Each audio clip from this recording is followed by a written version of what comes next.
Lago y a nombre de todo el equipo les doy la más cordial bienvenida. Es la tercera ocasión en un ciclo que esperamos que tenga una larga duración por la relevancia del tema, desde luego, para la localidad en Chapultepec, para la Ciudad de México, para el país en general y desde luego a nivel global. Hay muchas miradas en estos macros y micros niveles que queremos revisar a través de este ciclo que tenemos la fortuna de hacer en colaboración con el doctor Luis Zambrano, quien estará moderando esta mesa el día de hoy con tres figuras relevantes para pensar hoy qué está haciendo la UNAM en términos de una universidad sustentable, qué proyectos se destacan en esta universidad para pensar que es posible tratar las aguas, que es posible consumir de otra manera, que es posible también hacer planificaciones donde la educación integre el conocimiento del medio ambiente. Y ese es un poco el objetivo de este ciclo, revisar desde los ángulos distópicos, pero también utópicos, revisar desde las posibilidades del quehacer como sociedad y como universidad, qué pasa con estas aguas, estando además en un lugar junto a un cuerpo de agua medio tóxico. ¿Qué es lo que se puede hacer? ¿Qué es lo que se puede hacer con nuestro entorno en un punto de quiebre? Así que muchísimas gracias a los colegas, a los doctores que nos acompañan hoy. Es un verdadero lujo. Mi colega Georgina Hughes les va a presentar a nuestros ponentes y decirles eso, que este ciclo continúa. Estamos haciéndolo alrededor de cada 15 días con distintos enfoques. La próxima vez vamos a hablar del jardín salvaje, el derecho al jardín salvaje. ¿Por qué tendríamos que pensar en el orden y la simetría occidental necesariamente como la única oportunidad de pensar nuestro entorno natural? Eso es el 9 de noviembre, aquí también en Casa del Lago, y estaremos anunciándoles el resto de las actividades, no solo charlas, también activaciones artísticas, proyectos interdisciplinarios que estamos haciendo desde Casa del Lago para pensar este tema. Así que nuevamente muchas gracias, bienvenidas, bienvenidos, y le doy la palabra a Georgina. Muchísimas gracias, maestra Silvia. Muchísimas gracias por acompañarnos el día de hoy, tanto al público como a nuestros participantes. Y también quiero comenzar dando agradecimientos a los colaboradores y colaboradores con los que estamos haciendo este ciclo, que es el Instituto de Biología, la Facultad de Arquitectura, que está presente el día de hoy, la Dirección General de Atención a la Comunidad de GACO de la Universidad, y a la doctora Paola Morán, secretaria técnica de la vinculación de la Coordinación de Difusión Cultural, gracias a quien se ha ido gestando todo este ciclo, con el que seguramente continuaremos el año que viene. Esta mesa se titula la UNAM Sustentable, proyectos de buenas prácticas en marcha, para saber qué es lo que se está llevando a cabo, qué potencial hay también, no solamente en CU, sino en todos los centros e instalaciones de la universidad en el país, y qué es lo que se puede hacer a futuro. Ojalá algo de lo que se platique el día de hoy se pueda empezar a implementar aquí en Casa del Lago también. Y les voy a presentar al moderador que nos ha estado acompañando en todas estas mesas, con quien estamos sumamente agradecidas, el doctor Luis Zambrano González, que es biólogo, doctor en ecología básica por la universidad. Sus líneas de investigación son la ecología acuática, restauración ecológica y ecología urbana, y hace poco encontraron que hay vida de ajolotes en este lago tóxico, pero sí hay. Y ha trabajado en la Ciudad de México, en Xochimilco, en Pátzcuaro, en Montebello y en Chancán, y es miembro de la Academia Mexicana de Ciencias e investigador titular C de tiempo completo miembro del sistema SIN nivel 3. Sin más, le damos la palabra y dejamos que vaya presentando a los demás participantes. Muchísimas gracias. Bueno, hola, muy buenos días, muchísimas gracias. Bueno, voy a comenzar por agradecer a la Casa del Lago que se le ha ocurrido y se ha puesto a trabajar en términos de tratar de entender lo que es la sostenibilidad y tratar de llevar esto de la sostenibilidad desde pues, la Casa del Lago, la Casa de la Universidad en el centro de Chapultepec hacia la sociedad. Efectivamente, este es el tercero de un inicio de 4 ciclos, y luego vamos a evaluar qué es lo que pasa con estas pláticas. Tengo el gran honor, gusto y orgullo de presentar a los ponentes y las ponentes, empezando por la doctora Marisa Massari. No voy a leer los currícula porque me parece un poquito como que conociéndolos a todos me da un poquito de cosa, ¿no? Entonces lo que voy a decir es que la doctora Marisa Massari fue la directora inicial de LANXES. No sé si fuiste la primera o la segunda. no importa. Fue la directora del Laboratorio Nacional de Ciencias de la Sostenibilidad, la segunda, que es uno de los laboratorios más importantes para tratar de entender y generar nuevas ideas en sostenibilidad a nivel nacional.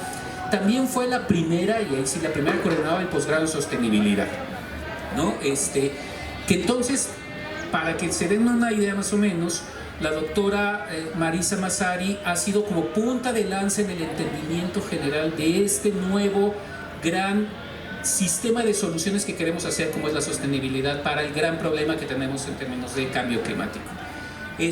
Los segundos, bueno, el segundo es el ingeniero Luis Gutiérrez, que también es un gran amigo, que hemos trabajado mucho en conjunto. Luis trabaja en la Dirección General de Atención a la Comunidad, si no mal creo, digo porque siempre me hago bolas con las distintas direcciones, cosas de ese estilo, todavía. Luis ha trabajado muchas cosas de las que la va a platicar hoy, él es del jugo de nube, pero también ha trabajado con nosotros, por ejemplo, en tratar de ligar la relación que estamos generando con los chinamperos y la producción chinampera y la tienda La UNAM, ¿no? O sea, si ya estamos generando un proyecto con los chinamperos que producen cosas agrícolas muy importantes y de apoyo y salvamiento tanto de la chinampería como de Xochimilco, como del ajolote, como eso lo podemos vender en tienda UNAM. Y finalmente voy a presentar a dos miembros destacados de la Facultad de Arquitectura. El doctor Ernesto Valero, y voy a leer ahí sí, que es el titular de la Coordinación de Infraestructuras Sustentables.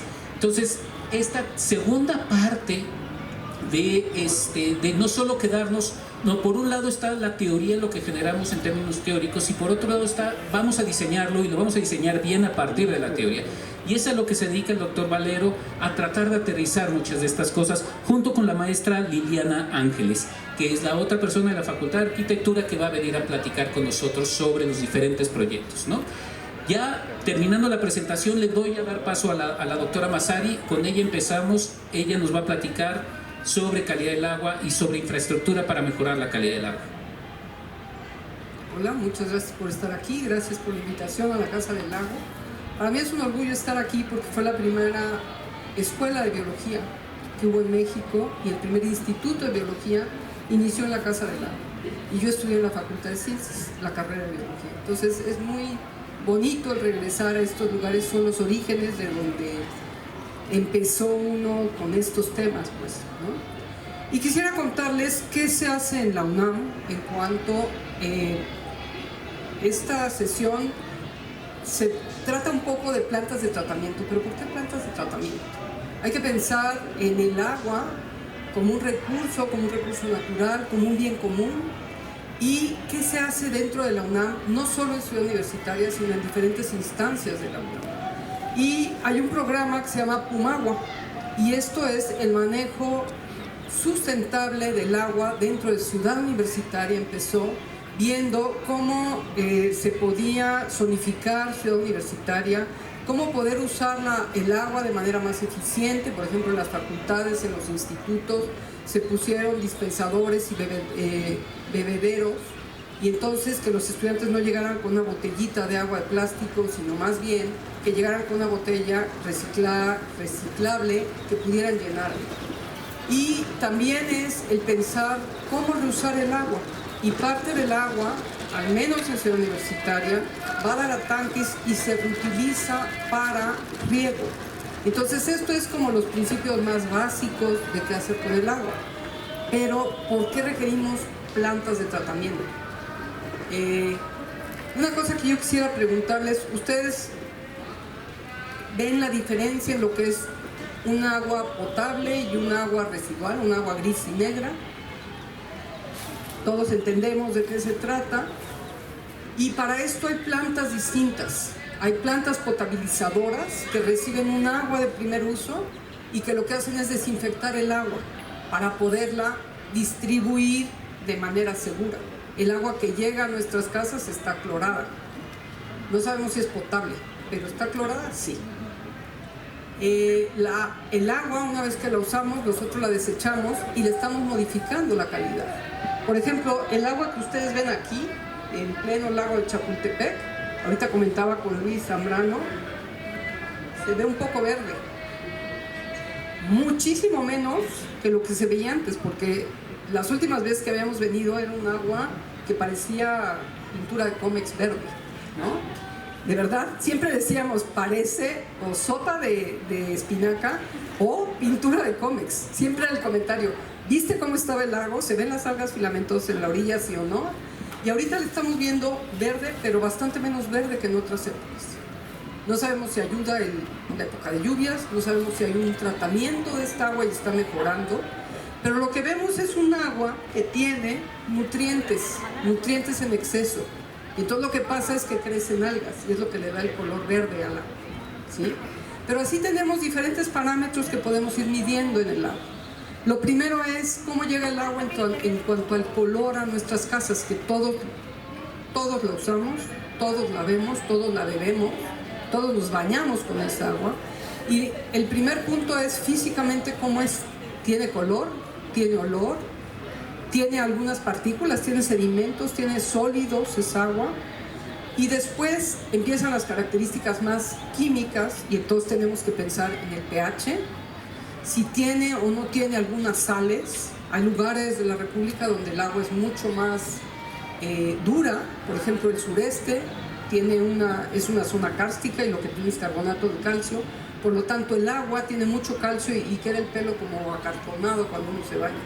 La gente que vive ahí está acostumbrada a esa agua, pero también causa problemas, por ejemplo, piedras en los riñones. Si yo hiervo esa agua y la concentro, pues tiene más sales todavía, ¿no?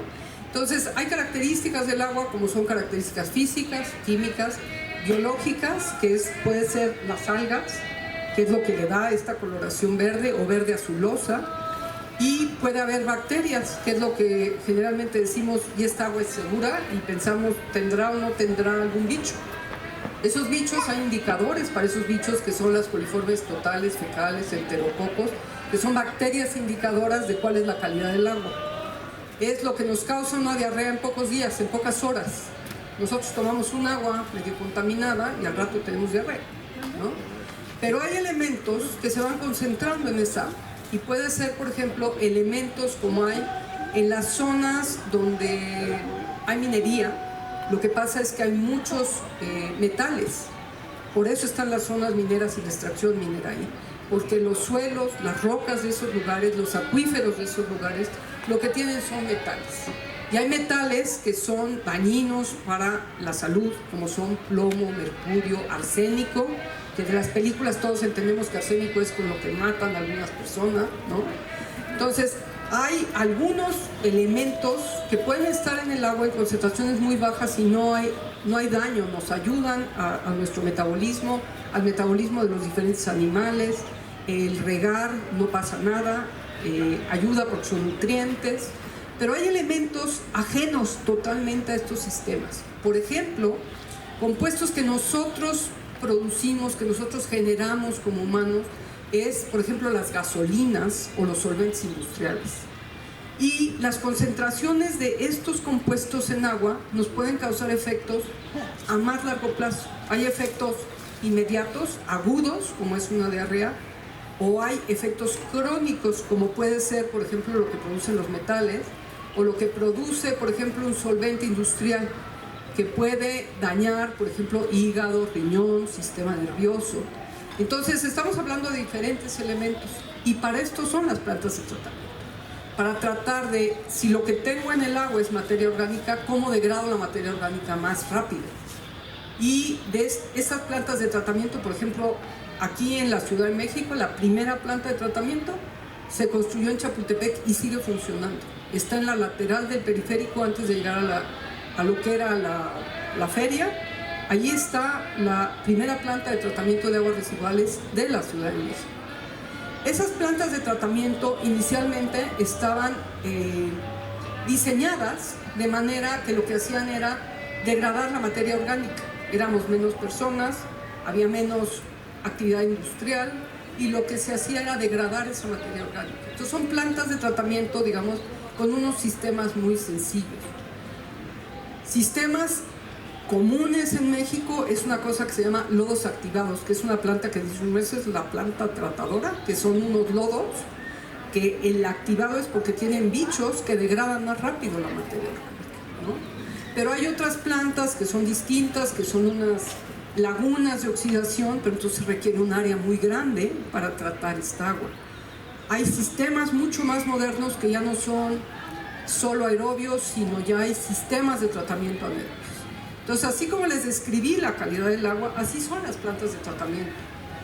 Primero es una separación física, solo los sólidos. Después es un bajar la materia orgánica, bajar la cantidad de nutrientes o de metales que tenga esa agua. Y entonces eso es lo que hacen las plantas de tratamiento de aguas residuales.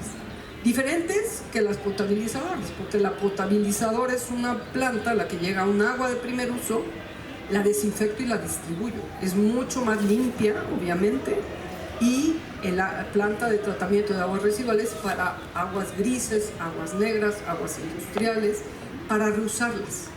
Y les quiero contar, no sé cuánto tiempo me queda, México es el segundo país después de China que reusamos agua para riego sin tratamiento. O sea, esta agua que sale de las zonas industriales, de las zonas, a veces de las zonas mineras, de las poblaciones donde hay hospitales, donde hay rastros, donde tenemos industria, estas aguas son reutilizadas para riego. Entonces lo que estamos haciendo es como darnos un tiro en el pie, porque estamos usando un agua que no es de buena calidad y esos alimentos nos regresan, ¿no? Entonces, por eso es la importancia de las plantas de tratamiento, de pensar en el agua, de qué calidad es, cómo nos afecta, cómo la tratamos, y no hay más que tratar y reusar el agua. El agua es un recurso finito, como parte del ciclo hidrológico.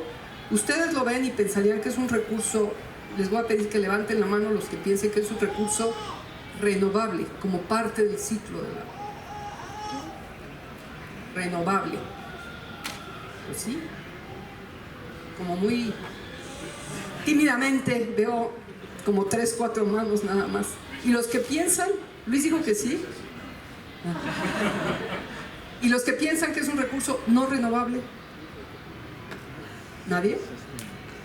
O sea, hay muchos neutros aquí, así como balanceados como el agua con pH 7 en vez de irse hacia lo ácido o hacia lo alcalino.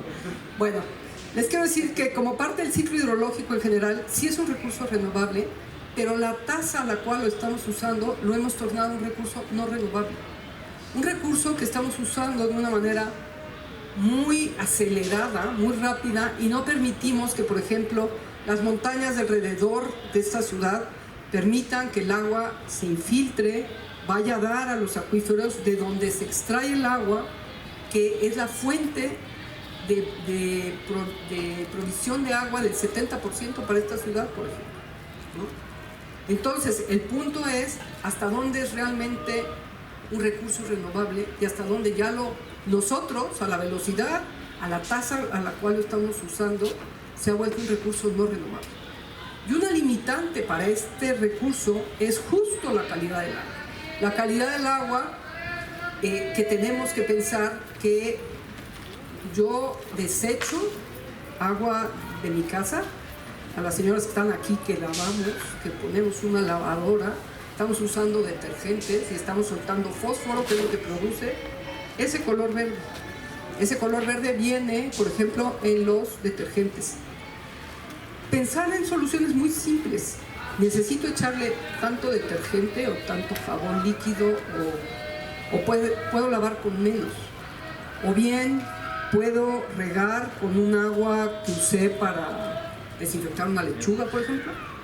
O puedo lavar un coche con un agua reciclada, no tiene que estar limpísima, o un patio lo puedo tallar con un agua.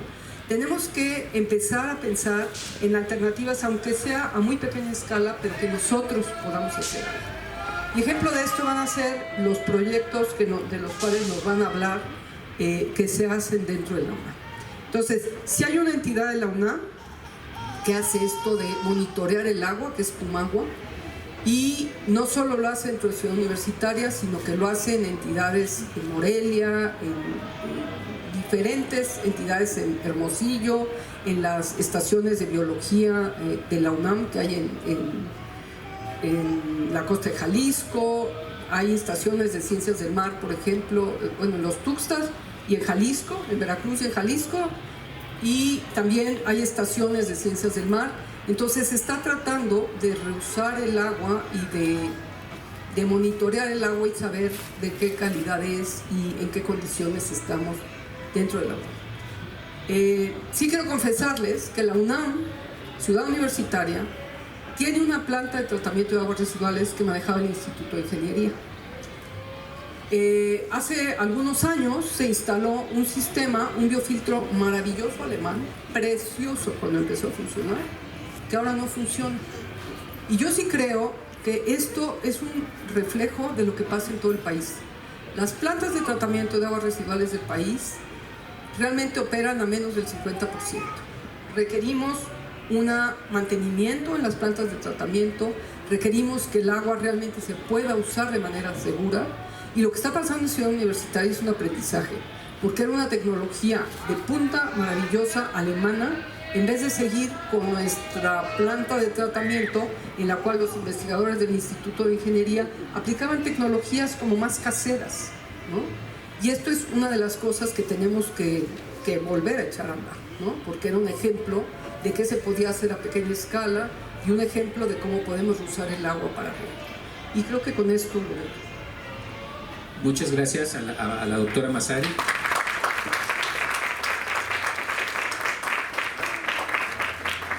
El siguiente ponente, o sea, ya hablamos muy general, la doctora Massari lo que nos dio es un panorama muy general, tanto de qué se tratan las aguas residuales, como de cómo las podemos reciclar. Luego les cuento una anécdota que nos pasó a la doctora Massari y a mí cuando estábamos evaluando una cosa que se llamaba Biometrópolis. Me acuerdo la cara de sorpresa de la doctora Massari, pero luego se las cuento para que se queden al final. Y ahora vamos a ir a hablar, y esa anécdota que les voy a contar al final tiene que ver con no cualquier cosa funciona. Esto es, todo mundo tiene buenas intenciones de decir, ay, vamos a reciclar el agua y vamos a inyectar el agua y vamos a hacer... Y no todo funciona ni en todos lados, y por eso necesitamos diseños especiales, y por eso necesitamos entendimiento de cómo funcionan los ciclos y cómo funcionan y cuáles son las capacidades de las distintas estructuras que podemos hacer. Y para hablar un poco sobre esta serie de temas está el doctor Ernesto Valero, que nos va a dar una presentación. No sé si nos vas a dar una presentación. Nos va a dar una presentación de un ratito para entender o darnos ejemplos de qué sí funciona o qué sí se ha venido estudiando. Muchas gracias doctor Zambrano. Pues un gusto estar aquí, un gusto representar a la Facultad de Arquitectura, representar a nuestro director, el doctor Del Cueto. Soy el coordinador de la iniciativa CISFA, que es la Coordinación de Infraestructuras Sustentables de la Facultad de Arquitectura de la UNAM. Una de nuestras líneas de trabajo es reconvertir nuestras instalaciones en lugares más sustentables, sabiendo que está catalogada Ciudad Universitaria por UNESCO, está protegido por UNESCO, entonces no se puede hacer y deshacer tan fácilmente, pero nos enfocamos en 4 flujos, en agua, basura, comida, un ABC más E, electricidad o energía. Cómo hacer estos 4 flujos más sustentables. Y para nosotros, sinceramente, pensamos que las infraestructuras sustentables tienen que ser descentralizadas y también pensadas y diseñadas en una escala en la que los usuarios puedan tener una interacción mucho más amable, mucho más amable y mucho más cercana, íntima. Particularmente voy a hablar del Plan Integral de Manejo de Agua Pluvial, pero en un caso específico que es en nuestros andadores que conectan los distintos talleres de la Facultad de Arquitectura. Antes de mencionarlo, el director me propuso simplemente mostrar un par de ejemplos de otros proyectos, reconversión de aulas K. No voy a entrar en detalles, pero es el edificio más grande de la facultad, es muy caluroso, muy frío, entonces tenemos que hacer intervenciones para tener un confort térmico más amable. Estamos ya terminando este proyecto que nos parece interesante, es un nodo de reciclaje de desechos orgánicos e inorgánicos en la Facultad de Arquitectura. Y bueno, empezando con el proyecto de reutilización de agua pluvial, pues un poco la historia es un campus que se hizo en los 50s, como ustedes lo saben, y que a partir del 2004 ya es parte del patrimonio universal declarado por UNESCO, que contiene una biodiversidad muy rica. Todas las facultades contienen estos jardines, estas floras, estas faunas muy específicas. Particularmente en este proyecto, bueno, para dar un preámbulo, estos andadores peatonales se dañaron en el sismo del 2017 y se tenía el plan de completamente tirarlos y rehacerlos a imagen y semejanza. Nosotros, empezando la administración con nuestro director, planteamos que se tenía que hacer un estudio integral y ver si realmente se necesitaba tirar. De hecho, parte de nuestro argumento es que estos andadores de concreto, nuestra pregunta era qué se iba a hacer con todo el concreto que se iba a demoler. No se tenía un plan integral, probablemente iba a ir a dar a no sabemos dónde, desgraciadamente a Xochimilco. Entonces de ahí pusimos la alarma de que tendríamos que hacer un estudio de si era conveniente tirar o no, y el estudio científico que se hizo dio resultados de que más del 95% de ese concreto no estaba dañado y que no era necesario tirar. Obviamente se tiene que reforzar de cierta forma. Un poco imágenes para que vean el contexto de estos andadores. También importante ver la piedra brasa construida en los 50, que no es accesible para una accesibilidad universal. Entonces nosotros íbamos diciendo, se tiene que hacer un plan integral de movilidad, un plan de manejo de agua, un plan de iluminación y también un plan de las canaletas de agua pluvial, que probablemente vean en estas fotos como por 6 meses al año se inundan partes de nuestra facultad, y bueno, toda esa agua ¿dónde va a parar? Y no tiene un sistema integral de recuperación. Estas son algunas fotos en la noche. Y estas imágenes no solamente son de nuestra facultad, pueden ser de otras facultades o incluso en nuestra misma ciudad. Los encharcamientos que tenemos casi apocalípticos cada año, ¿no? Es todo un deporte local, como ir brincando charcos, ¿no? Entonces, también aquí ya aparece de GACO. Aquí, bueno, muchas gracias.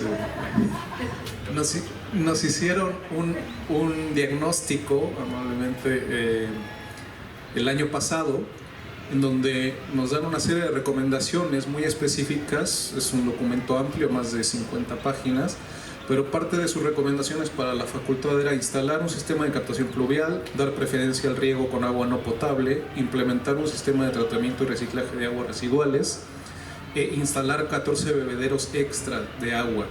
Entonces nosotros nos vamos informando con estos reportes.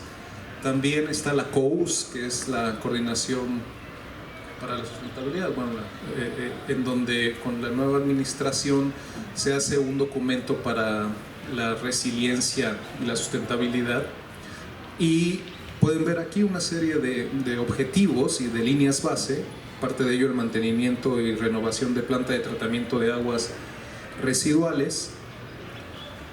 Entonces, bueno, como arquitectos empezamos a plantear estas recomendaciones, pero con esta idea de hacer unas infraestructuras descentralizadas y una escala íntima, manejable por los usuarios, inspirado incluso en el proyecto de Jugo de Nube que nos va a presentar aquí el maestro Luis, en donde como estas nuevas, bueno, en su momento nuevas porque se iba a demoler, ya no nuevas, pero restauradas, cubiertas, cómo se puede canalizar el agua y ir utilizando estos módulos para la descentralización sanitaria, lavado de manos, muy importante después de la pandemia, pero también con un nivel de filtración y de purificación que te permita tener bebederos, utilizando materiales como bambú, como madera y con vegetación. pueden ver un poco los primeros esquemas. Ya un poco más técnico es ir viendo cómo esta agua bajaría de las cubiertas y se tiene que ir yendo a estos pozos de absorción. Entonces podemos ver incluso los detalles arquitectónicos de las canaletas nuevas que se añadirían a estas cubiertas, cómo se irían a estos sistemas. No sé si ustedes han escuchado lo de este sistema de recuperación de agua, ahora se me olvida el nombre, el Tlaloque, la captación. Sí.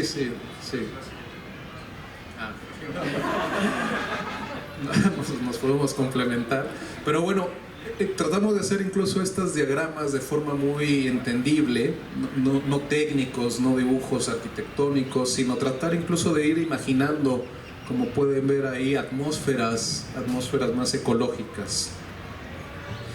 No somos los únicos, está la Facultad de Filosofía y Letras, la Facultad de Ingeniería, con estos sistemas, estos sistemas de lavado de manos. En ambos no es agua recuperada, es agua del mismo sistema.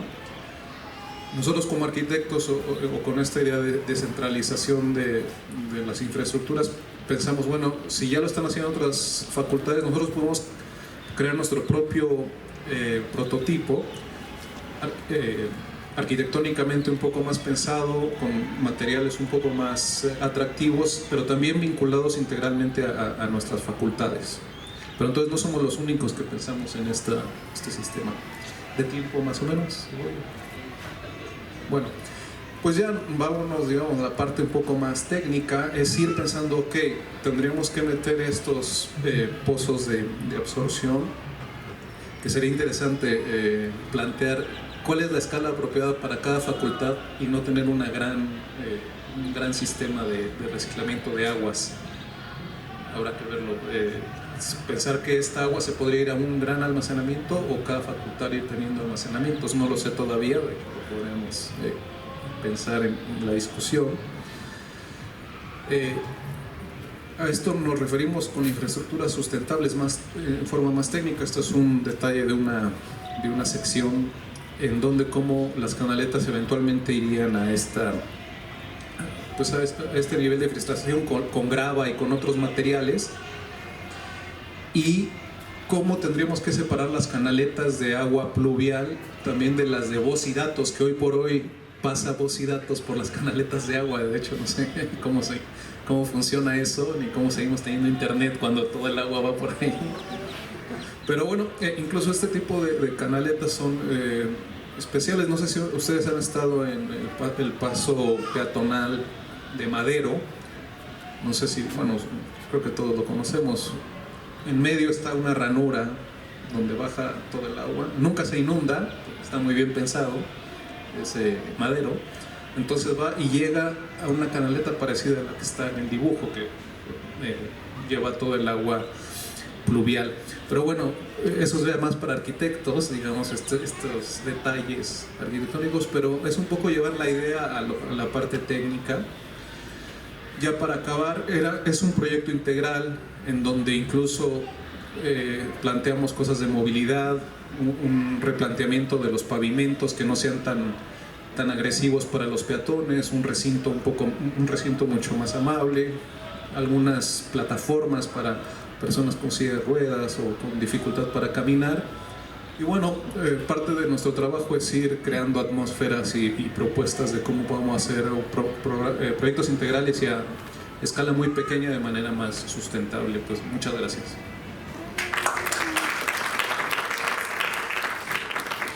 Muchas gracias al doctor Valero. Y sí, efectivamente, uno de los grandes temas o de los temas más complicados que hemos estado empezando a pensar en términos de sostenibilidad es si los grandes proyectos como una planta de tratamiento gigante dentro de Ciudad Universitaria, con tecnología de punta que nos cuesta un dineral traer todo el material para el mantenimiento, es lo mejor, o hacer pequeñas plantas de tratamiento dependiendo incluso del tipo de desechos o de agua desechada, porque no es lo mismo lo que saca la Facultad de Química que lo que saca la Facultad de Arquitectura o lo que saca la Facultad de Ingeniería o el Instituto de Biología, etcétera. O sea, cada uno tiene su tipo de contaminante y entonces a lo mejor vale más la pena hacer pequeñas plantas de tratamiento que lleven hacia otro lado y que sean bastante más baratas en su mantenimiento. Pero eso es una discusión que podemos tener posteriormente. Por lo pronto le doy la palabra a mi tocayo, a Luis Gutiérrez, el ingeniero Luis Gutiérrez, que nos va a hablar de uno de estos proyectos que sí han funcionado y que han pasado a lo largo del tiempo, o sea, que han logrado sobrevivir a lo largo del tiempo, lo cual no es fácil ni en México ni en la universidad. Y entonces vale mucho la pena tratar de entender cómo ha funcionado y cómo se creó y cuál fue la idea. Luis, pues tienes toda la palabra. Pues muchas gracias. Bueno, primero gracias a Casa del Lago por esta invitación. Gracias, Luis, también por considerarme en este grupo. Es un privilegio, la verdad, compartir los micrófonos con grandes personas, gente que respeto y admiro mucho. Voy a hablar rápidamente de este proyecto que comentaba Luis. Todavía funciona. Sí, la UNAM también es México, entonces nos pasan este tipo de cosas, pero ha sobrevivido. El jugo de nubes se basa en una idea que ya mencionaba Marisa hace unos minutos, que es el agua que tomamos en la Ciudad de México está en los acuíferos profundos y esa agua llega porque llueve y llueve porque la energía del sol toma parte del agua de los mares y la deposita allí y entonces la almacenamos. Entonces, pues ese principio funciona para la Ciudad de México, pero nada más que nos estábamos preguntando si al depositarse las nubes sobre el piso o sobre los techos de la ciudad, no arrastraba la contaminación que viene de los coches, del polvo y de otras fuentes de contaminación. Entonces, la pregunta era si ese proceso afectaba la calidad del agua de tal manera que no se pudiera consumir. Entonces encontramos a estos colegas de Isla Urbana que acababan en ese momento de entrar en operación con un tlaloque, que es un nombre muy bonito porque es la idea de que Tlaloc tiene ayudantes, y entonces este pequeño cuadradito azul que pueden ver en esta parte del bueno, me voy a levantar porque si no se puede ver. Estos cubitos de aquí son los tlaloques, son una estructura azul que tiene un principio muy simple. Ellos estaban iniciando pruebas de esta tecnología y estaban buscando captar agua de la lluvia para poderla consumir para servicios y algunos usos como lavar cosas, limpiar cosas, no necesariamente beber el agua, ¿no? Aunque ellos estaban convencidos de que se podía beber, faltaba una evidencia técnica y la posibilidad de asegurar que bajo ciertas circunstancias esa agua se puede hacer potable. Entonces pusimos a prueba este experimento con una serie de ventajas muy grandes. Estábamos en ese momento en el programa Universitario de Medio Ambiente y tiene un edificio con un patio central interno que está cubierto por vidrio. Entonces teníamos ahí una superficie muy adecuada porque no tiene impermeabilizante, no tiene alguna sustancia arriba del techo. Como es un edificio más o menos grande, no está rodeado de árboles, entonces no nos cae la hojarasca, no nos caen excretas de pájaros ni de ardillas. Entonces era una superficie muy, muy adecuada para hacer el experimento. Es una superficie de unos 190 metros cuadrados, que es lo que se puede ver en el gráfico. Ahí captamos el agua y empieza ahí el ciclo. El agua escurre en una canaleta y la llevamos al tlaloque. La llevamos al tlaloque porque el principio es muy bonito, porque lo que pensamos es en un aguacero grande, empieza a arrastrar el agua de la lluvia todos los contaminantes, pero una vez que arrastró los contaminantes, pues no debería de haber tantos. Entonces, si el aguacero dura mucho, entonces durante unos 10 minutos esa agua arrastra la contaminación y pasado el litro 400, que ahorita voy a explicar un poco más, el agua ya viene sin contaminación o sin tanta. Entonces la podemos captar. Ese es el principio de los tlaloques. arranca un aguacero, llega agua con mucha contaminación, entra al Tlaloque y cuando se juntan 400 litros, se cierra una válvula, deja de entrar agua al Tlaloque y entonces empieza, digamos que se cierra este punto y entonces deja de fluir el agua hacia los Tlaloques y empieza a entrar a un depósito, ¿no? Una cisterna. Entonces esa es agua que ya viene con muy buena calidad. Ahorita voy a explicar en qué basó esta opinión. La captamos ahí y luego le ponemos un poco de cloro para matar cualquier bicho, como decía la doctora Merced. La dejamos reposar, entonces el polvo que pueda haber se deposita hasta el fondo y empezamos a tomar el agua desde hasta arriba para que no se agite y no removamos el polvo. Entonces tomamos el agua desde hasta arriba del tanque y la mandamos a esa caja que se llama, pues, una caja de filtros, donde vamos reduciendo la malla donde pueden pasar partículas. Y bueno, y hay otros procesos químicos también que retienen otros contaminantes. Pero digamos que hacemos pasar el agua a través de un tubito o de una red de tubos de menos empezamos con la mitad de un cabello, digamos, como 90 micras, y lo vamos reduciendo en otros 3 filtros hasta llegar a un filtro de 5 micras.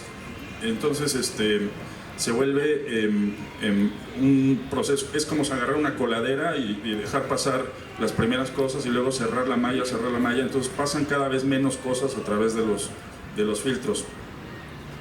Hicimos un artículo que condujo la doctora Aurora Armienta de Geofísica. Ella fue la artífice técnica del experimento y quien estuvo a cargo de la medición de los parámetros químicos y de algunos parámetros biológicos en 2014. Entonces esa agua en principio la empezábamos a consumir quienes habitábamos en el edificio de programas universitarios, como 90 personas, pero no se nos acababa. O sea, llovió una vez y esos 30,000 litros que tiene el primer tanque que pusimos, pues se quedaban allí. No somos tantas personas para acabarnos 30,000 litros a lo largo de un año, pero porque solo la bebemos. Si lo usáramos para baños no nos duraría más que un mes. Digamos, se consume mucha agua en sanitarios y limpieza y otras cosas, y en agua de beber pues no se consume tanta, entonces no nos la podíamos terminar. Lo que hicimos fue a continuación poner un bebedero para el estudiantado fuera del edificio, y entonces lo que pasó es que nos la acabamos en un mes. Entonces tuvimos que conseguir otro tanque igual, y eso nos dio un poquito más de estabilidad. ¿Cuánta agua da el jugo de nube? Para una población digamos que tenemos algo así como 200 usuarios diarios del jugo de nube, que llegan con su botella y se llenan. Ya empezó la temporada de lluvias, nosotros arrancamos la cosecha del jugo de nube en julio y nos dura pues todas las lluvias. Ahorita sigue lloviendo y todavía va a seguir. Se consume y se llena, se consume y se llena mientras sigan las lluvias fuertes. Ya para noviembre ya no llega una lluvia tan fuerte que sigamos cosechando agua. Llueve poquito y, como decía, pues si llueve poquito pues se llenan los tlaloques, pero ya no podemos mandar más agua, ¿no? Se acaba ahí. Entonces, una vez que llenamos los 2 tanques de 30,000 litros, nos dura el agua como por ahí del mes de febrero, marzo a veces, pero luego ya no tenemos agua. Entonces, cuando se nos acaba el jugo de nube, le ponemos de la red. Entonces ahí le ponemos jugo de tubo, le pusimos como en algún momento. Porque bueno, nos hicimos la pregunta de si era una lección decir, pues se acabó el agua de lluvia porque es parte del ciclo. Entonces, terminó el ciclo de las lluvias, se nos acabó el agua y pues ni modo, ¿no? Hay que consumir de otro. Pero bueno, la verdad es que acostumbras a la población a que tiene un servicio que es tener agua y luego lo apagas, no es tan fácil de entender. Entonces por eso cuando se nos acaba el agua de la cosecha, pues le ponemos agua de la red. Ha sobrevivido porque bueno, antes quiero decir que el agua tiene una gran aceptación porque sabe bien, es decir, es muy fresca y no tiene sabor. El cloro nosotros lo vamos retirando a lo largo digamos, de la trayectoria del tubo, pero ponemos otro desinfectante, pero que no tiene sabor. Entonces el agua es muy demandada, a la gente le gusta mucho, porque la gente de nuestra población es de la Facultad de Ciencias, que tiene bebederos de la red de la UNAM. Entonces a veces prefieren caminar hacia el edificio de programas universitarios y llenar su botella, y están ahí todo el día.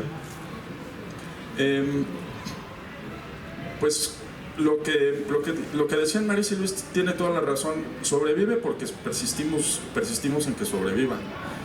O sea, son cosas que no se instalan y se dejan allí, porque si no estás a cargo de que funcione siempre, pues las cosas se estropean, los equipos dejan de funcionar, hay una persona que tiene que estar añadiendo una pastilla de cloro cada tanto. Es decir, es como mantener vivo una planta, ¿no? Necesita cuidados, atención, ver que todo esté funcionando bien. Si nosotros seguimos construyendo infraestructura como para aprenderla y dejarla allí, pues no vamos a acabar todo el tiempo así, con plantas que dejan de operar. Esta es de alguna manera una planta de tratamiento, y nosotros conocemos ahora pues que requiere pues un ciclo de mantenimiento que además pues ya lo tenemos muy claro,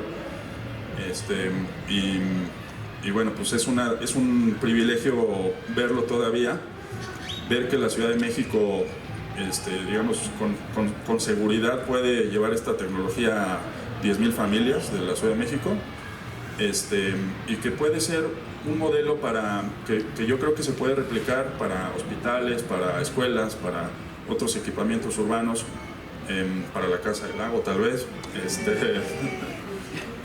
Y la única limitación que tiene es el espacio, porque necesitamos unos tanques así que son como la mitad del escenario, de unos 2 metros y medio más o menos, y ahí caben 30,000 litros, ¿no? Entonces, ¿podríamos captar más? Pues sí, muchísimo. Nuestros 2 tanques de 30,000 litros se llenaron en una semana o semana y media de la temporada de lluvias. Realmente podríamos captar muchísima más. El problema es dónde la guardamos y por cuánto tiempo, ¿no? El espacio que requerimos para guardarla no es suficiente. Necesitaríamos una cisterna enorme, y construir cisternas tan grandes no es tan barato, no es tan simple, no es tan accesible todo el tiempo. Pero sí que se puede pensar en modelos pequeños, a pequeña escala, como decía Ernesto, que podemos poner en operación. Y bueno, pues cuando anden por Ciudad Universitaria, si van de los Bigotes hacia la Facultad de Ciencias o hacia el anexo de Ingeniería, a la izquierda se van a encontrar, pasando el Instituto de Física, a la izquierda, ahí está el edificio de programas universitarios, y tenemos ahí un bebedero con unas mamparas muy visibles. Lleven su botella, prueben el jugo de nube, la verdad es que se van a llevar una sorpresa muy grata. Muchas gracias de nuevo por la invitación.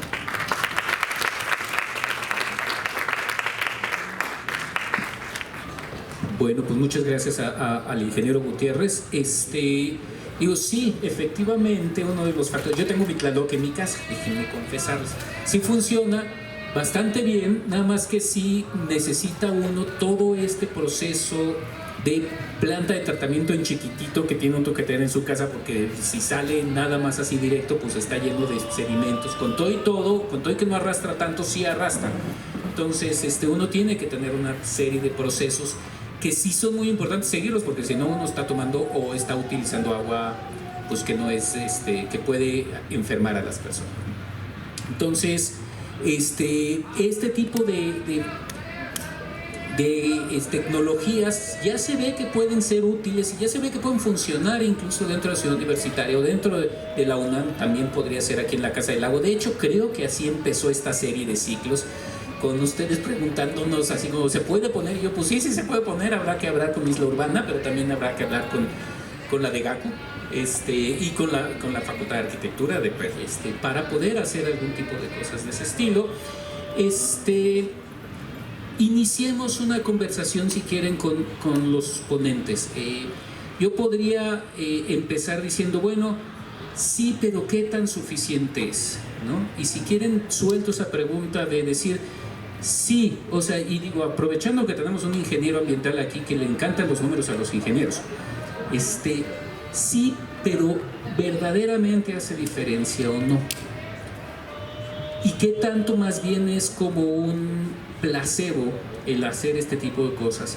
¿O qué tendríamos que hacer para escalar esto para que no sea solo un pedacito de... O sea, si hoy en muchas 200 o 300, darle servicio a 300 estudiantes, pero digo, cuando uno se mete a la Facultad de Ciencias, por ejemplo, ayer que me tocó dar clases en la Facultad de Ciencias, esos 200 o 300 estudiantes están cada 5 minutos en el Prometeo, entonces no es nada comparado con la población total, digamos, ¿no?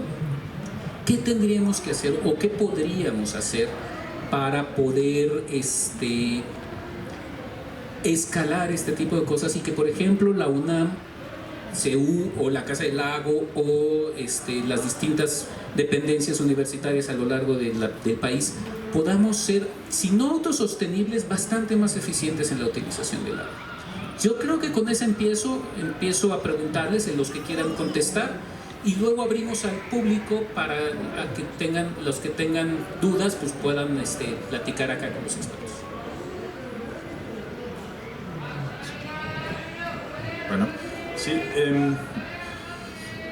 yo creo que pues sí tiene limitaciones. Como decía, es difícil escalarla para grandes comunidades, pero sí puedes contribuir. Por ejemplo, nosotros pensábamos en el CCH Oriente, que está ubicado en una zona donde el agua escasea, ¿no? Una zona con un estrés hídrico muy muy grande. La población no tiene agua la mayor parte del año, es decir, si hay una demanda, bueno, más bien están en una condición muy grave.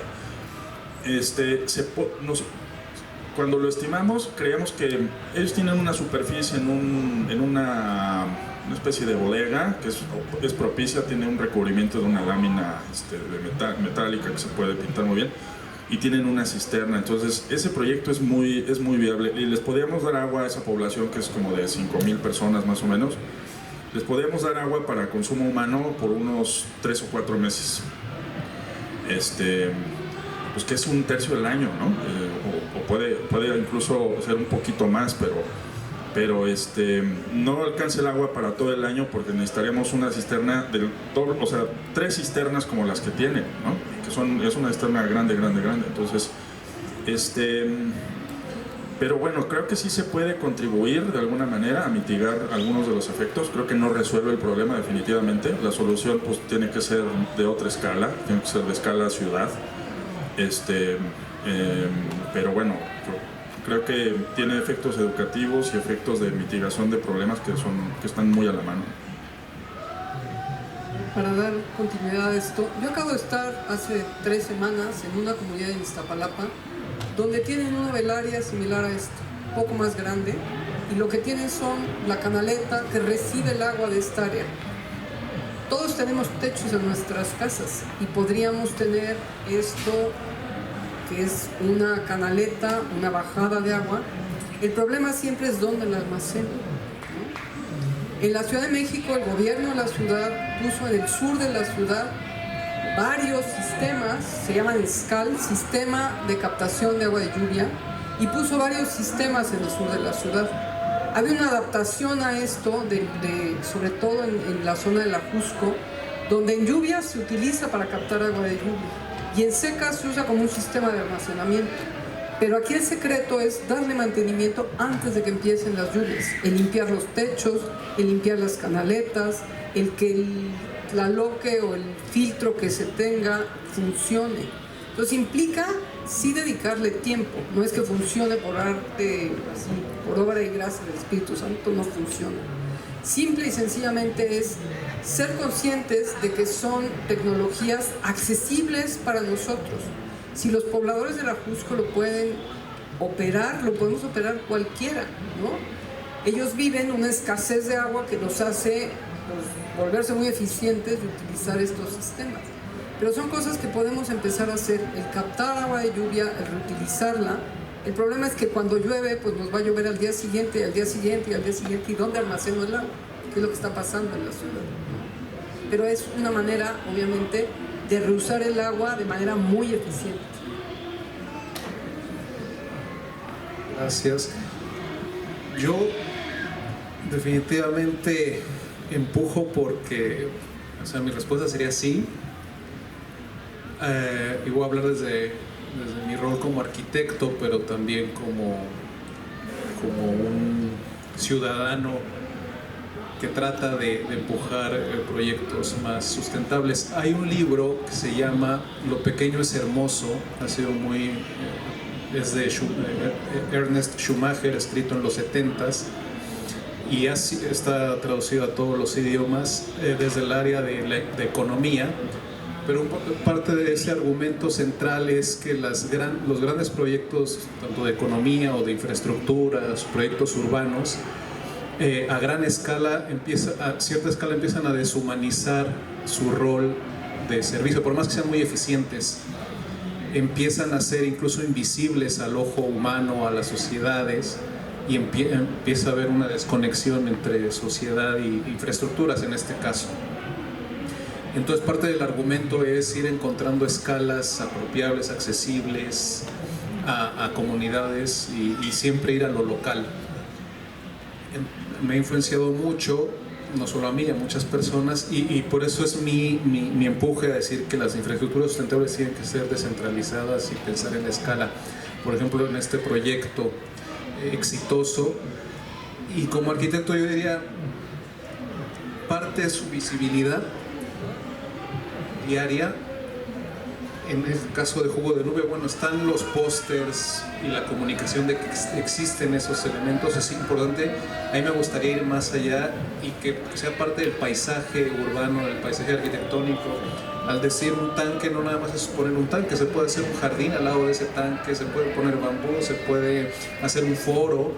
Y entonces al mismo tiempo que se está captando agua, se está incluyendo y se está viendo y se está tocando esas infraestructuras, y esa es un poco la hipótesis. Si tenemos más espacios de un diseño mucho más amable, que incluso puede ser diseñado con la misma comunidad.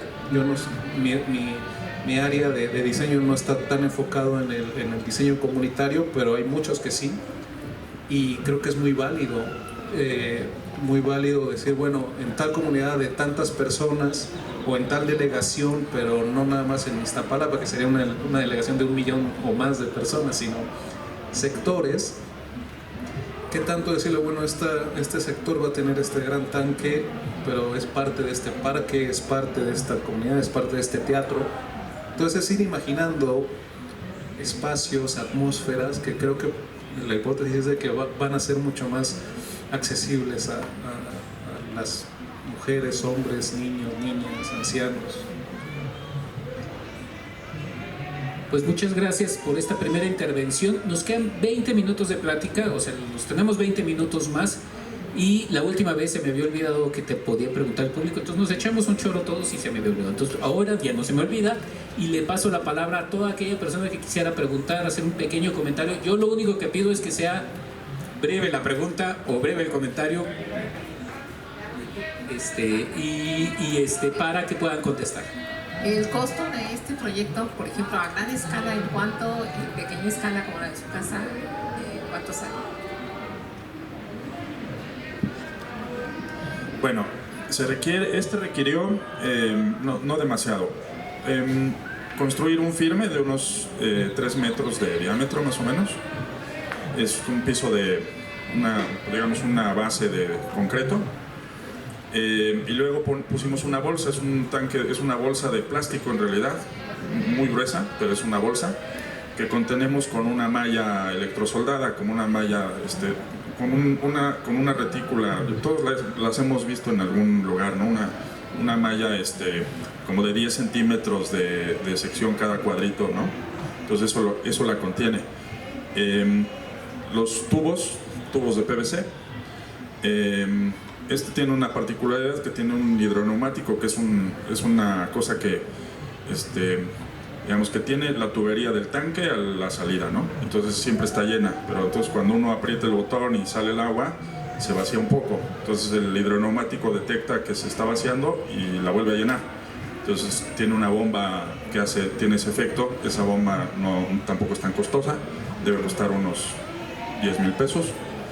Los filtros estos filtros están sobrados. Algo que no dije es que, de acuerdo con el estudio que hicimos, el agua dentro del tanque pasa a la norma 127. Entonces, desde la del tanque, sin filtrarla. Entonces, no necesitamos tantos filtros. Entonces, realmente, yo creo que costó, ya con todo y el dispensador, unos 250,000 pesos, más o menos, que es una inversión, pues digamos que si la comparamos contra garrafones de agua que ha consumido 13 años esta población, pues ya se pagó.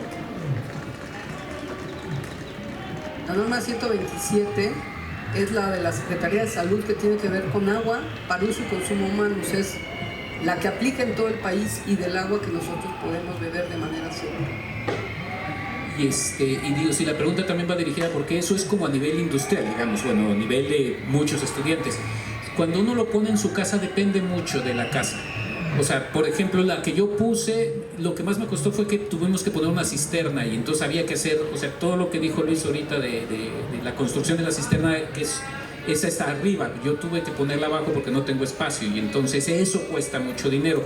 Pero si uno tiene una cisterna que tiene las características específicas, en realidad es muy barato, porque lo más caro probablemente es el tlaloque, y si se necesita una bomba para sacar, si no se tiene una bomba de la cisterna que uno ya tiene, pues una bomba. Pero de ahí en fuera, si uno ya tiene ciertas cosas que normalmente todas las casas ya tienen, como una cisterna, como una bomba para sacar el agua de la cisterna, en realidad lo único que se necesitan son tubos de PVC y un tlaloque, ¿no?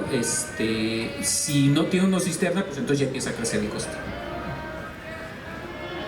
¿Alguien más? Sí, la pregunta es para el doctor Valero y bueno, más que nada continuar esa idea, ¿no? de tu hipótesis, ¿no? De cómo socializar, ¿no? Y cómo acercar a la comunidad a la estructura, ¿no? La infraestructura y justo también hablaron ahorita de economía, ¿no? Creo que al final de cuentas eso es determinante porque pues a todos nos cuesta el agua, ¿no? Pagarla, pues, ir a un Oxxo, comprarla, cuesta, ¿no? Creo que a lo mejor ahí, en ese sentido, no sé si has pensado algo en torno a la economía del agua, ¿no? Porque al final de cuentas, pues, creo que eso es lo que va a determinar las cosas en el último momento, ¿no? Lo que cuesta, cuánto me va a costar a mí, qué puedo hacer para que me cueste menos. No sé si por ahí tienes algunas ideas. Sí, es que gracias por la pregunta.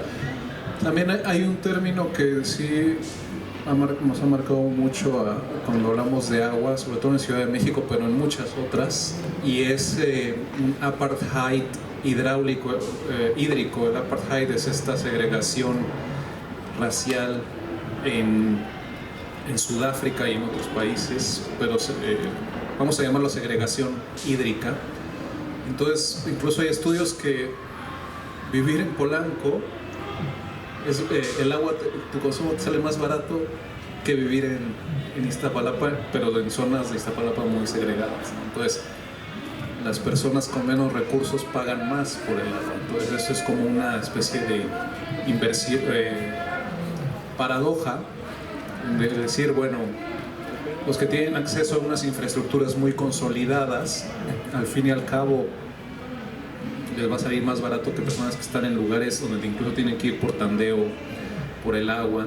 Entonces, bueno, es ir viendo los sectores que lo requieren más.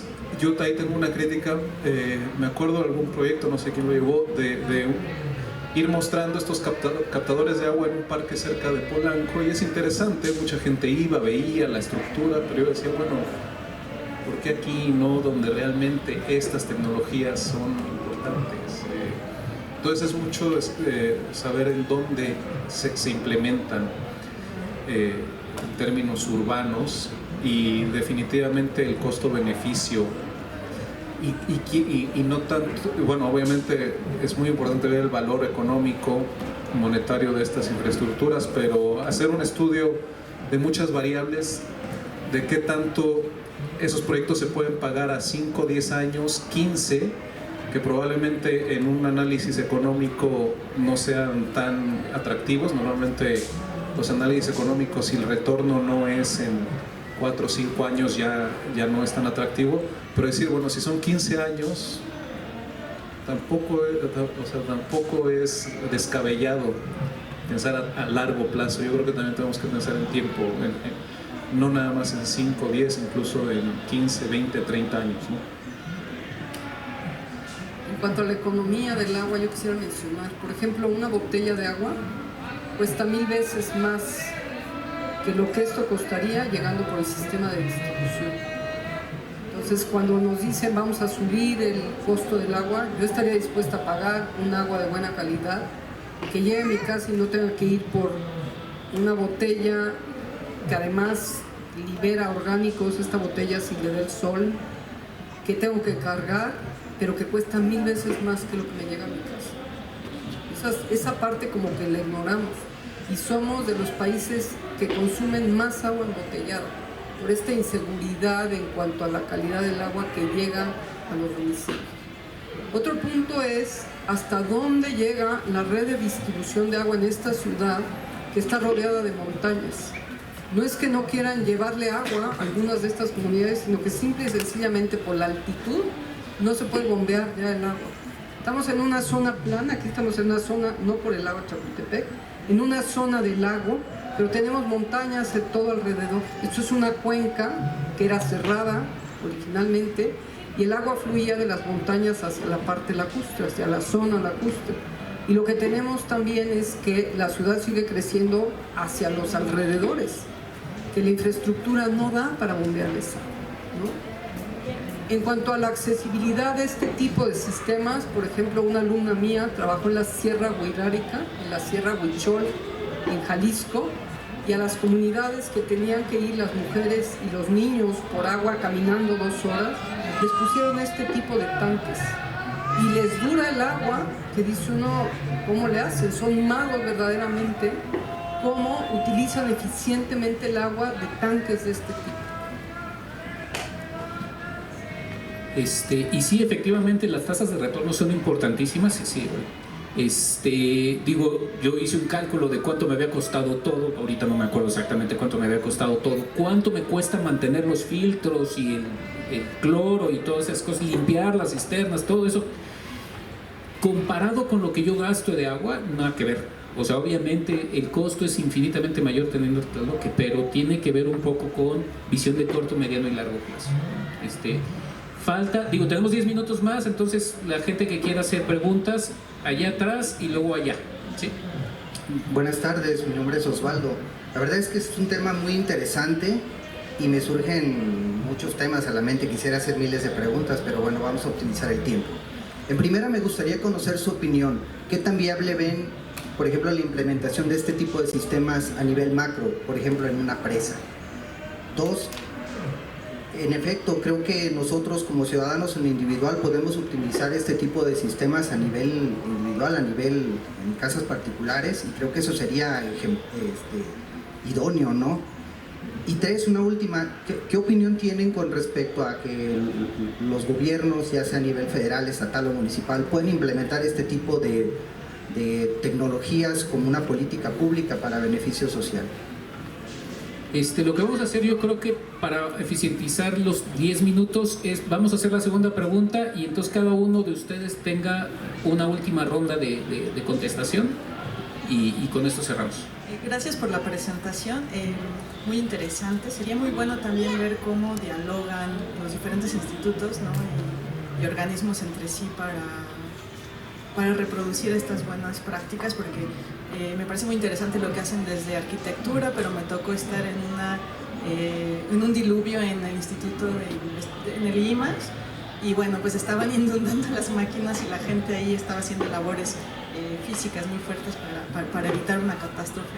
Y quería preguntar en particular sobre el jugo de nube, así como hablan de costos, ¿cuál es el costo de tener una infraestructura así, con lluvias tremendas y que ya tienen lleno el tanque y están dejando de aprovechar más agua, ¿no? Entonces, ¿por qué no distribuirla con pipas al interior de propia ciudad universitaria? ¿Es viable o no? O sea, ya que tienen ustedes esto que se ve tan apetecible, que todos ya podemos soñar con uno así, si ya está, se puede hay rendimientos que no se están optimizando, y tal vez no necesitamos muchos tanques, sino con lo que ya hay, a cuántos más, cómo se podría multiplicar el beneficio, pues, si esa agua se pudiera distribuir más allá del sitio en donde está puesta.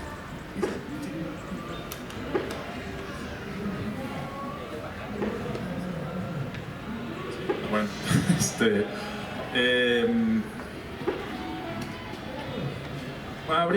habría que pensarlo, pues, ¿no?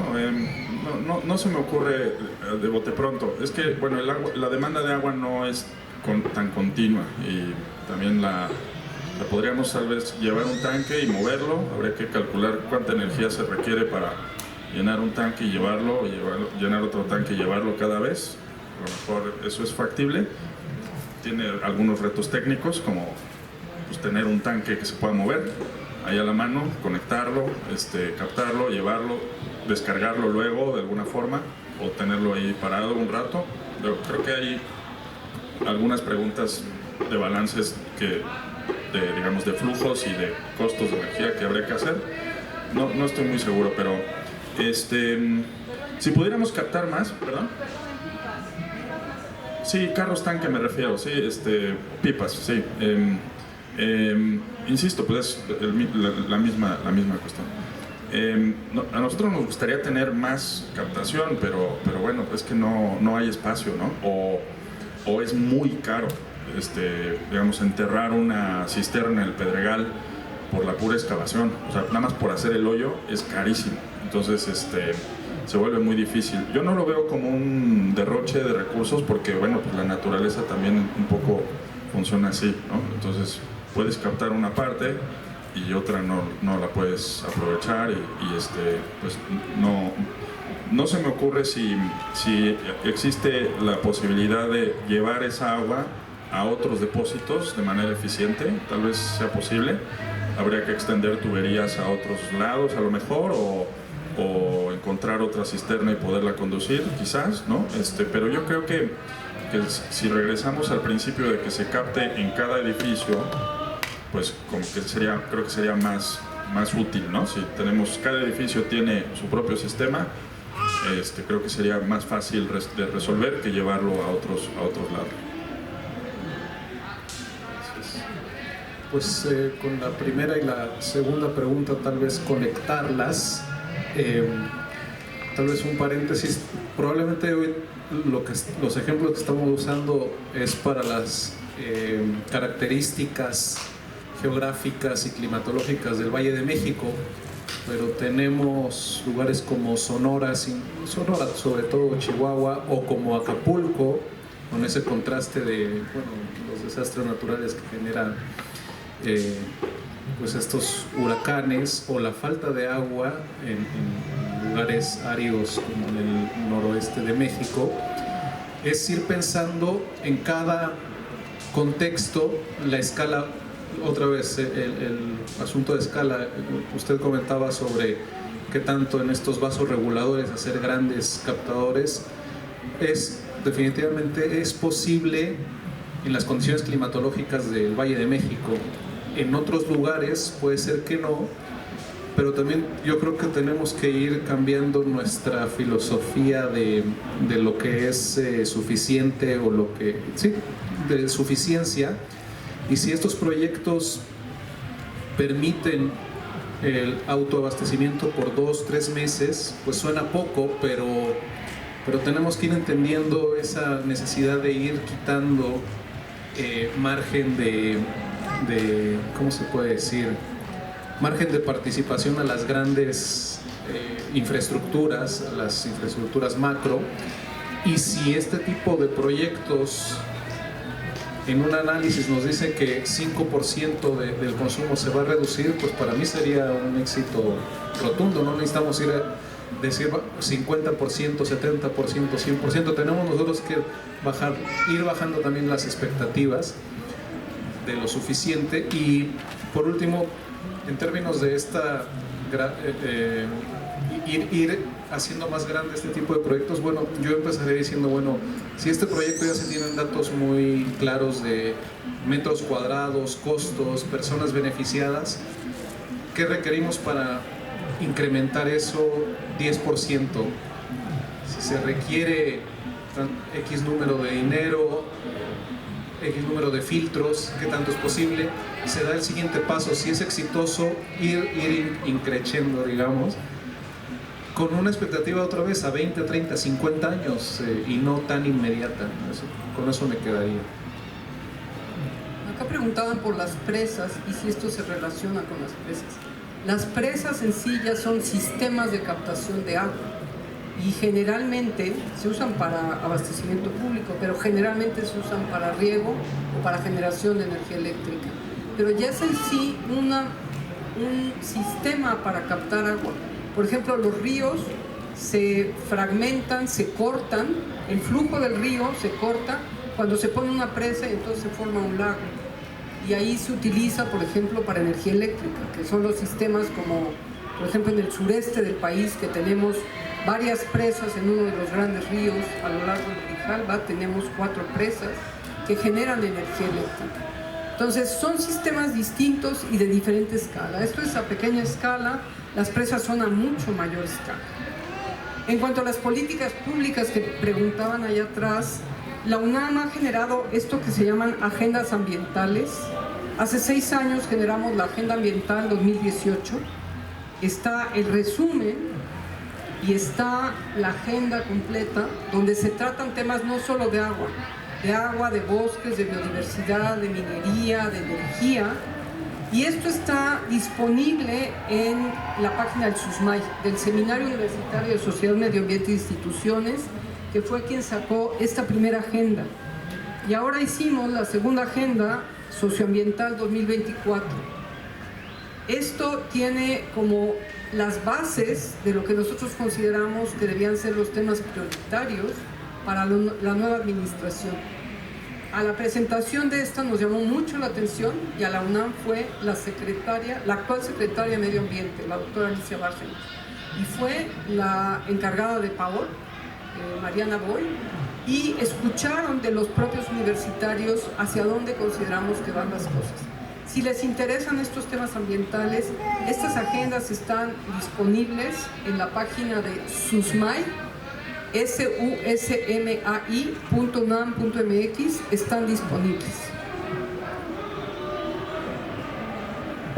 Pues con esto terminamos, ya de hecho nos pasamos como media hora, pero me dieron permiso de pasarme media hora esta vez. Con esto terminamos.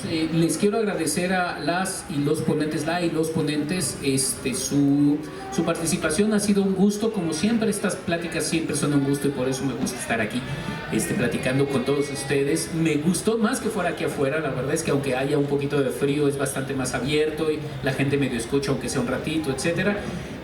Los invitamos el 9 de noviembre. El 9 de noviembre a la siguiente, que va a hablar de la salvajez que pueden tener los jardines, digamos. Y muchísimas gracias a los ponentes y a la ponente porque... ¡Ay, la anécdota! Que me había quedado ahí. La anécdota. No te perturbes, no va a ser nada grave. La anécdota, sí, se me había olvidado. Todo esto que hemos venido platicando, nada más les quiero decir, sí requiere de pensamiento bastante más sistémico y de visión un poco más profunda. No cualquier cosa funciona, a eso es lo que voy. O sea, sí necesitamos expertos un poco en ciertas cosas. En algún momento la doctora Mazari y yo estábamos en rectoría porque un grupo de arquitectos y de desarrolladores quería hacer una cosa que se llamaba Biometrópolis, que estaba liderada incluso por este arquitecto famoso que siempre se me olvida el nombre, que hizo los aeropuertos, que también había hecho el aeropuerto, Norman Foster. Y es que es súper ecológico porque Norman Foster lo está haciendo y nosotros. Y lo que vamos a hacer, y querían involucrar a UNAM, es que querían que la escuela de medicina y un hospital estuvieran ahí. Y parte del asunto era, y vamos a captar toda el agua de todos los residuos y de todos lados y la vamos a recircular. Yo nada más vi la cara de la doctora Mazari, así como primero se puso pálida y luego roja, y abrió los ojos. Y ya después de que nos tocó preguntar, les dijo, oigan, todos los residuos médicos se van a reciclar. si eso ni siquiera por ley está permitido? Y es que imagínense, antibióticos, además de todos los enfermos que sacan todo tipo de virus, bacterias, etcétera, los antibióticos, las medicinas, etcétera, ¿cómo le van a hacer para reciclar todo eso? Porque ellos nos habían puesto como en su render maravilloso, porque los renders siempre son muy bonitos, cómo se reciclaba toda el agua. Y entonces, con eso se callaron y ya no volvieron a hablar. Y se acabó el proyecto. Y con esto lo que les quiero decir básicamente es justamente todas estas ideas pueden ser muy buenas, pero hay que tener cuidado con el greenwashing y con la gente que no le piensa muy bien y que van a decir, ay, sí, yo quiero reciclar todo el agua. No se puede todo en todo el tiempo y para eso se necesitan de este tipo de expertos. Entonces esa era la anécdota que les quería contar y con eso cerramos. Les agradecemos mucho estar aquí, les agradezco a los ponentes y pues nos vemos en un mes más o menos. Muchas gracias.